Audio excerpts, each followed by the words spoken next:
নমস্কার, আমি রুমকি। তোমরা প্রত্যেকে দেখছো রুমকি লার্ন ফর টুডে। চলে এসেছি আজকে তোমাদের সামনে আরও একটি নতুন এবং গুরুত্বপূর্ণ ভিডিও নিয়ে। আমাদের পোষণ অ্যাপ আবারও আপডেট হয়ে গেছে এবং নতুন ভার্সনে কনভার্ট হয়েছে এবং সেখানে প্রায় 4টে আপডেট এসেছে, তার মধ্যে মূলত 3টি ইম্পর্টেন্ট। ঠিক আছে, পোষণ ট্র্যাকার এখন আমাদের যে নিউ ভার্সন এসেছে সেটা হলো 23.5 বা 23.5 ভার্সন।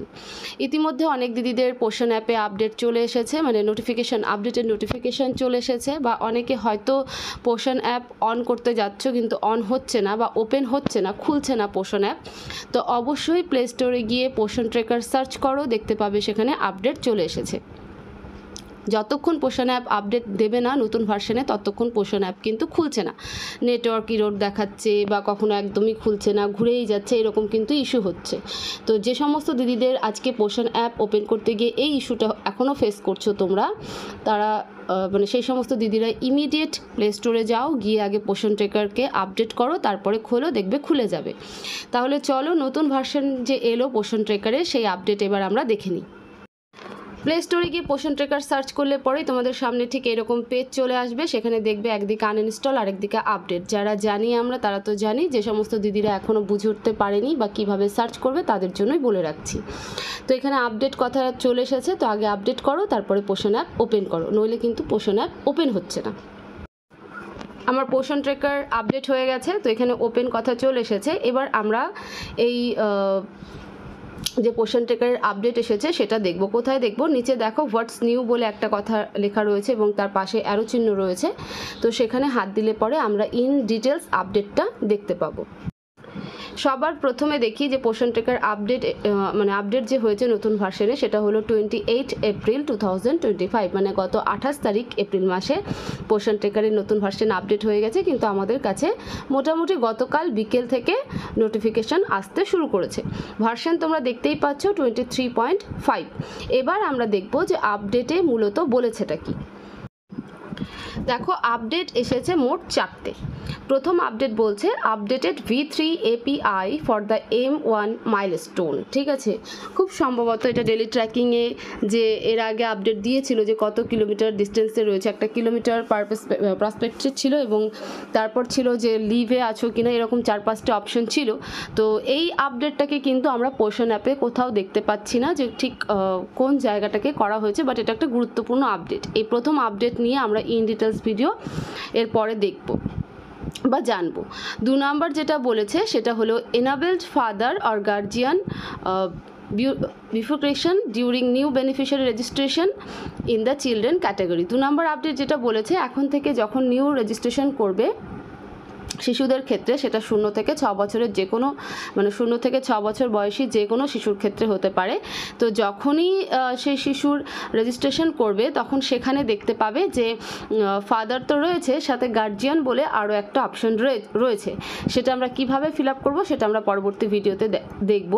আজকের ভিডিওতে সামান্য তো অবশ্যই দেখব যে কোথায় এই অপশনটা এলো বা কী করেই বা বুঝবো। 3 নম্বর বলেছে extended offline data sinking window from 3 days to 5 days, মানে যারা অফলাইন মোডে কাজ করতো এবং যদি 3 দিনের মধ্যে বা 3 থেকে 5 দিনের মধ্যে ডেটা অন করে সেই রেকর্ডকে সেভ না করতো, বা কখনো এরকম হয়েছে যে আমাদেরকে মানে আমরা সাবমিট করে ফেলেছি কিন্তু ডেটা রেকর্ড হয়নি, সেটাকে তোমার হচ্ছে স্টার্ট বাটন করে করতে হতো সাবমিট, সেটা অনেকে হয়তো করে না, এমনি করে রেখে দেয় বা রিচেক করে না। তো সেটা লগ আউট করতে গেলে পরে কিন্তু চোখে পড়ে যে হ্যাঁ আমার কোন কোন জিনিসগুলো পেন্ডিং রয়েছে যেটাকে আমাকে আবার রিপিট সাবমিট করতে হবে। তো সেই জায়গাটাকে বলছে 3 দিনের মধ্যে যদি এখন থেকে না করা হয় তাহলে পরে কিন্তু সেটা বন্ধ হয়ে যাবে, মানে সেই ডেটা কিন্তু আর রেকর্ড হবে না। তো যারা এই জায়গাটা এখনও বুঝে উঠতে পারো না যে কিভাবে নিজেদের ডেটাগুলোকে, মানে ডেটা যে দিলাম সাবমিট যে করলাম, ধরো ডেলি ট্র্যাকিং করছি, গ্রোথ মনিটরিং তো বোঝাই যায়, বিশেষ করে ডেলি ট্র্যাকিংয়ের ক্ষেত্রে এই অসুবিধাগুলো হয়। তো তোমরা যদি চাও তাহলে আমি আবারও রিপিটেশনে তার উপরে ভিডিও করে দেবো। অবশ্যই তোমরা সেটা আমাকে কমেন্ট বক্সে জানাবে যে দিদি আমরা কি করে বুঝবো যে আমাদের ডেলি ট্র্যাকিং প্রতিদিন সাবমিট হচ্ছে কি হচ্ছে না, বা সেটাকে আমরা কি করে মানে একদম অথেন্টিকভাবে সাবমিট করতে পারি। ঠিক আছে, অবশ্যই আমাকে কমেন্ট বক্সে জানাবে, তাহলে আমি সেই পারপাসে বা সেই রিলেটেড ভিডিও আবারও আমি করে দিব। তো আমরা আজকে মোটামুটি 3টে আপডেট, আর 4 নম্বর যেটা বলেছে সেটা হলো app performance optimisation and improvements. অ্যাপে কাজ করতে গেলে যে সমস্ত জায়গাগুলোতে প্রবলেম হচ্ছিল সেই জায়গাগুলোকে ঠিকঠাক করে দেওয়া হয়েছে। তো আমি বললাম মূলত 3টে আপডেট। প্রথম আপডেটটা আমরা পোষণ ট্র্যাকারে কোথাও দেখতে পাচ্ছি না, কিন্তু এটার একটা গুরুত্বপূর্ণ মিনিং রয়েছে যেটা আমি পরবর্তী ভিডিও দিয়ে দেব। 2 নম্বর বলেই দিলাম যে বেনিফিশিয়ারি রেজিস্ট্রেশন করতে গেলে বিশেষ করে 0 থেকে 6 বছর শিশুদের ক্ষেত্রে সেখানে এখন থেকে গার্জিয়ান অপশনকে অ্যাভেলেবেল দেখা যাবে এবং প্রতিদিনের ডেটা এখন থেকে চেষ্টা করো প্রতিদিন সাবমিট করতে। এবার আমরা চলে আসব সরাসরি পোষণ অ্যাপে। এখানে দেখতে পাচ্ছ 0 মাস থেকে 6 মাসের আমি যেখানে শিশুদের নিউ রেজিস্ট্রেশন করা হয় সেই পেজ ওপেন করে রেখেছি।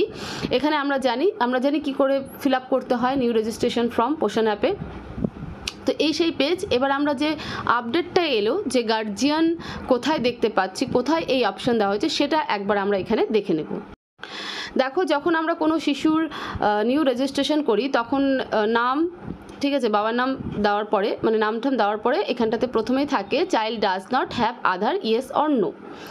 যদি শিশুর আধার থেকে থাকে তাহলে তো আমরা শিশুর আধার দিয়েই থাকি, যদি শিশুর আধার না থাকে তাহলে আমরা ইয়েস করি যে হ্যাঁ এই শিশুর কোনো আধার নেই। তখন আমাদের সামনে আরও একটা অপশন খুলে যায়, সেটা হলো কি তার মায়ের, মাদার ডাজ নট হ্যাভ আধার, যেটা আমি আবার সেকেন্ড রতে সবুজ কালির মধ্যে রেখেছি। যদি মায়ের আধার থাকে তাহলে তো মায়ের আধার দিয়েই দিই, আর যদি মায়ের মানে এই শিশুর মায়ের আধার আমরা সাবমিট না করি বা কোনো প্রবলেম থেকে থাকে তাহলে আমরা সেক্ষেত্রে কি অপশন ক্লিক করি, ইয়েস অপশনে ক্লিক করি যে না মায়েরও আধার নেই, তাই তো। এই যে মাদার ডাজ নট হ্যাভ আধার, যখন আমরা মায়ের আধার দেখা যে না এই মায়ের আধার নেই বলে ইয়েসে হাত দিই তখন আমাদের সামনে আবারও একটা অপশন ওপেন হয়। সেটা কি হয় যে ফাদার ডাজ নট হ্যাভ আধার, ঠিক আছে, এরকম বলে একটা অপশন হয়। কিন্তু এখন থেকে সেই জায়গাটাতেই আমরা দেখতে পাবো Aadhaar available of father or guardian. যদি বাবার আধার দাও তাহলে বাবাতে ক্লিক করতে হবে, আর যদি গার্জিয়ানের আধার দিই তাহলে গার্জিয়ানে ক্লিক করতে হবে। এবার গার্জিয়ান কারা? মা বাবা বাদ দিয়ে আর কে গার্জিয়ান হতে পারে? ঠাকুমা, দাদু, কাকু, কাকিমা, জেঠু, জেঠিমা। মোদ্দা কথা হলো যে শিশুর মা বাবা বাদ দিয়ে যে অভিভাবক থাকবে বাড়ির তাদের আধার যদি আমরা এখানে বসাই তাহলে সেক্ষেত্রে আমরা গার্জিয়ানে ক্লিক করব।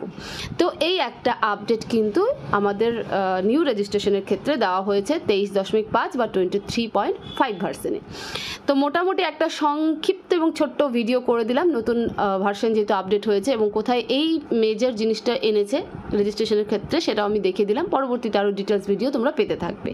তো ভিডিওটাকে প্রচুর প্রচুর প্রচুর শেয়ার করো যাতে দিদিদের কাছে পৌঁছে যায়, তারা বোঝে, এবং যারা এখনও আপডেট করে উঠতে পারেনি তারা অবশ্যই পোষণ অ্যাপকে যেন নতুন ভার্সনে আপডেট করে নেয়। চ্যানেলে নতুন হয়ে থাকলে চ্যানেলকে অবশ্যই সাবস্ক্রাইব করবে এবং ভিডিওকে অবশ্যই লাইক করবে।